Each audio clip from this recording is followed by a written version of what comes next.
Welcome to the deep dive.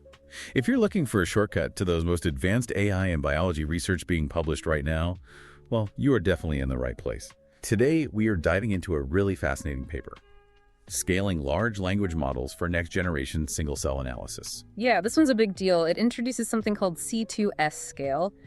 Basically, it's a new family of foundation models designed specifically for single-cell RNA sequencing, CRNA-seq. The core idea, which sounds simple but is actually quite transformative, is they figured out how to get massive language models to understand the language of individual human cells. And massive is the right word here. C2S Scale was trained on, get this, over 50 million cells. They scaled these models up to 27 billion parameters. Oh. That's usually the kind of scale you see in general AI, not really in specialized biology models before this. Right.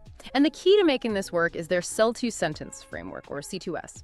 It basically turns these complex, high-dimensional cell profiles into text. Specifically cell sentences, which are just lists of gene names ranked by how active they are.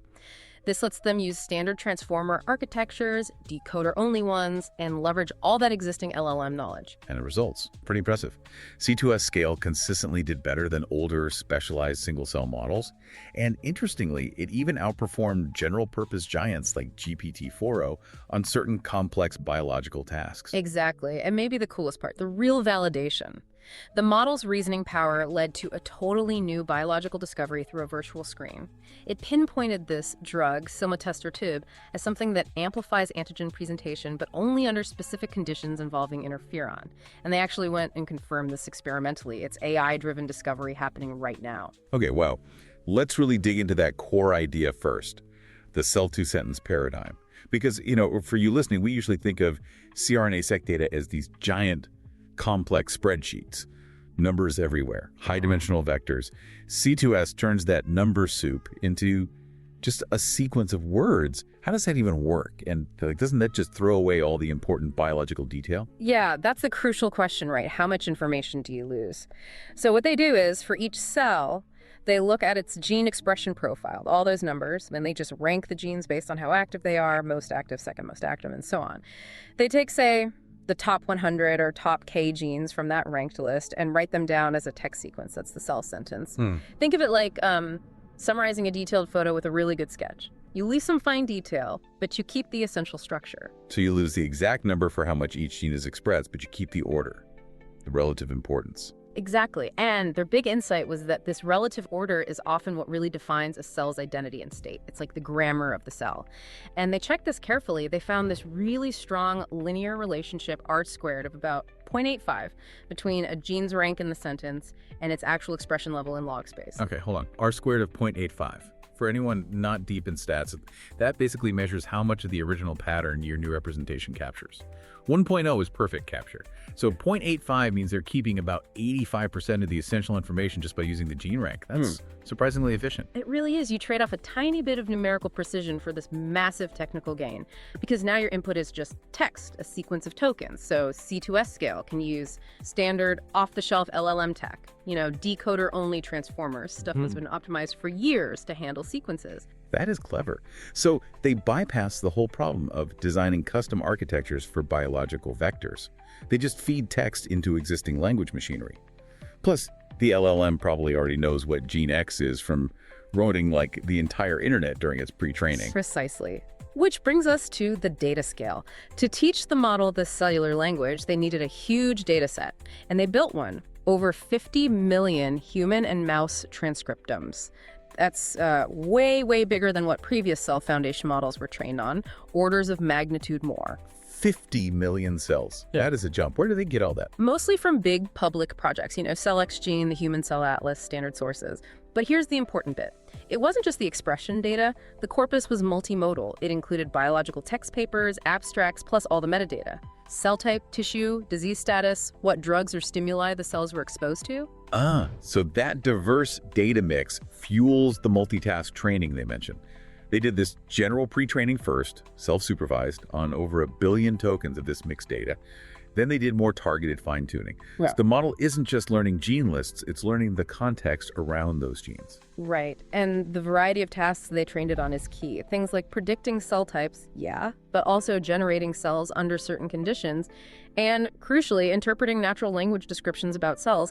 That forces the model to build really flexible, robust understandings of what makes a cell tick, not just, memorizing static patterns. Okay, so they built this massive context-rich data set and translated it into text. Now let's talk scale. We know in the broader AI world that scaling laws are king. More data, bigger models generally mean better performance. Does that hold up here in biology? That's one of the major takeaways, especially for the machine learning folks listening. Yes, it does. They showed really consistent improvements as they went from their smallest model, around 410 million parameters, all the way up to the 27 billion parameter beast.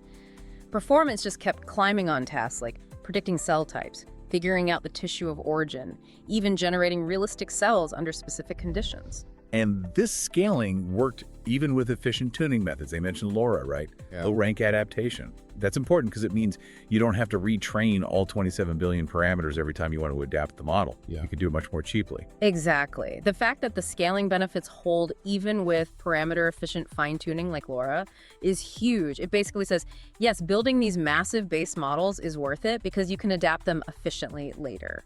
Bigger base model, better starting point for biology. So how versatile is this thing? They showed a radar plot, I think, summarizing performance across different types of tasks. Yeah, figure 3. It really paints a picture of a multi-talented model. On straightforward prediction tasks like classifying immune cells, it hits like 95.4% accuracy. That's right up there with models designed only for expression data. But it's the multimodal stuff where it really shines, isn't it? Like matching single cells to bulk RNA Sect data. Those are pretty different data types. Right. The single-cell bulk integration task, its ability to match those suggests the cell sentence isn't just a shallow representation. It's capturing something fundamental about the cell's biological state that cuts across how you measure it. And then there's the natural language side, outperforming GPT-4o on biology tasks. On specific domain-focused tasks, yes, like generating captions for clusters of cells, explaining what makes that group distinct, or even summarizing entire data sets, writing mini abstracts. It can look at the cellular data and explain the biology in plain English, often better than a general LLM can. That's a massive accelerator for research. Okay, that naturally leads us into reasoning and alignment. Scaling is great, translation is clever, but can it actually think biologically? How does it go beyond just predicting labels? It operates at different levels of interpretation, single cell, type annotation, okay. But then, cluster level. It does this cluster captioning, generating actual sentences describing a group of cells.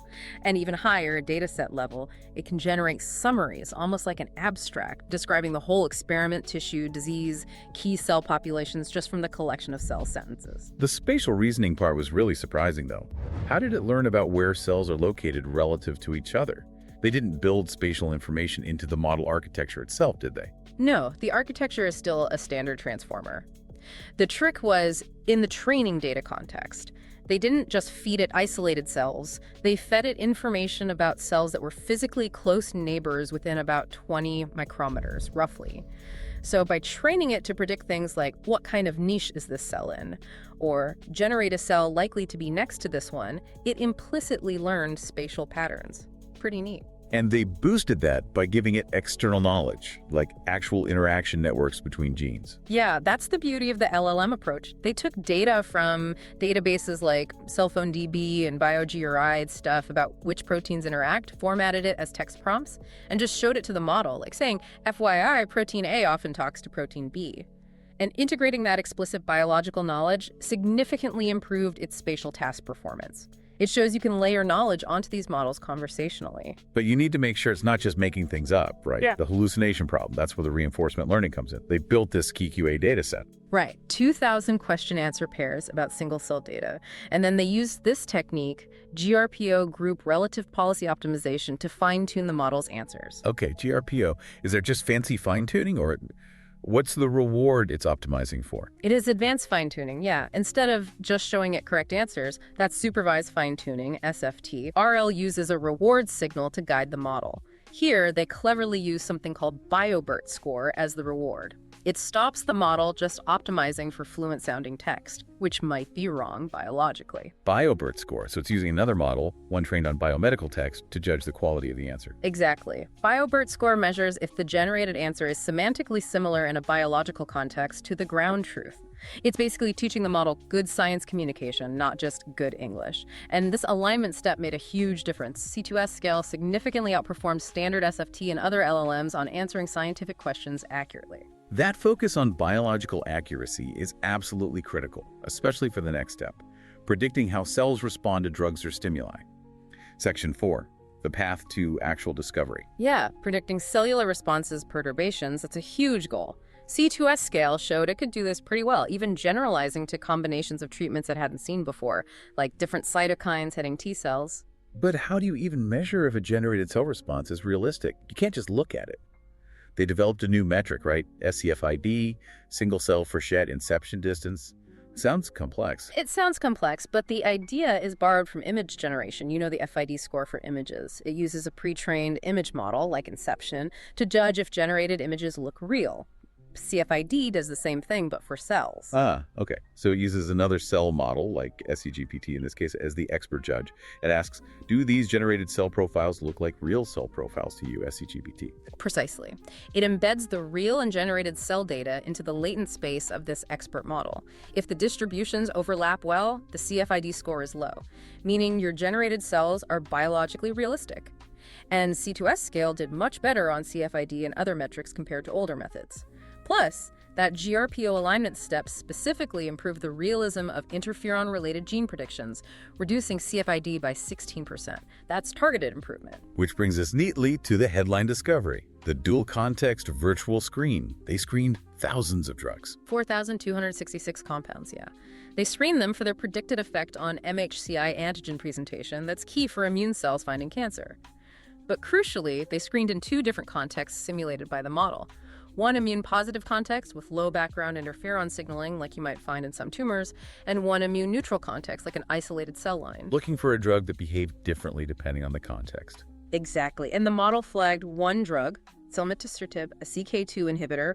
The prediction was striking. It strongly boosted MHCI expression only in the interferon-positive context. In the neutral context, almost no effect. So the model hypothesized this drug wasn't initiating the MHCI response, but amplifying an existing interferon signal. That was the hypothesis, generated entirely by the model's context-aware prediction, that selmetisertib is an interferon conditional amplifier. It makes the cells more sensitive to IFN. And then they tested it in the lab, on real cells the model hadn't seen during training. Yep, human neuroendocrine cells. Alone, selmetisertib did basically nothing to MHCI surface levels, measured as HLA-ABC, but combine it with a low dose of interferon beta or interferon gamma doses that barely do anything on their own, and boom, you get a significant, robust increase in MHCI, up to nearly 35% at the right concentration. It completely validated the model's context-dependent prediction, and showed this effect worked across different cell lines, too. Wow. That really validates the whole approach. Combining the transcriptomics, the text, the context, it allowed the model to find this subtle environment-dependent effect that a normal drug screen might totally miss. Absolutely. Normal screens often use isolated cells, removing that crucial context. This shows the power of modeling the system more holistically. The authors really see C2S Scale as a platform for generating these context-aware virtual cells and running these kinds of sophisticated virtual screens. So where does this go next? What's the future vision here? Well, the logical next step is adding more layers of biology, integrating epigenomics, proteomics, maybe even clinical patient data into one massive multimodal model.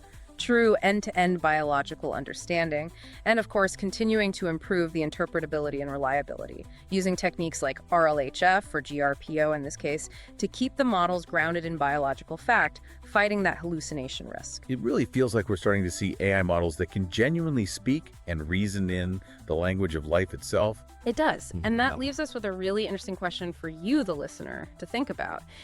If models like C2S Scale can integrate complex knowledge like gene networks and spatial contexts and use that to find context-dependent drugs like selmetisertib, how should that change how we even think about designing drugs? Should we maybe move beyond targeting single molecules or pathways in isolation and start thinking about how to target and optimize complex cellular behaviors that depend entirely on the biological context, just like this model learned to do? Something to chew on.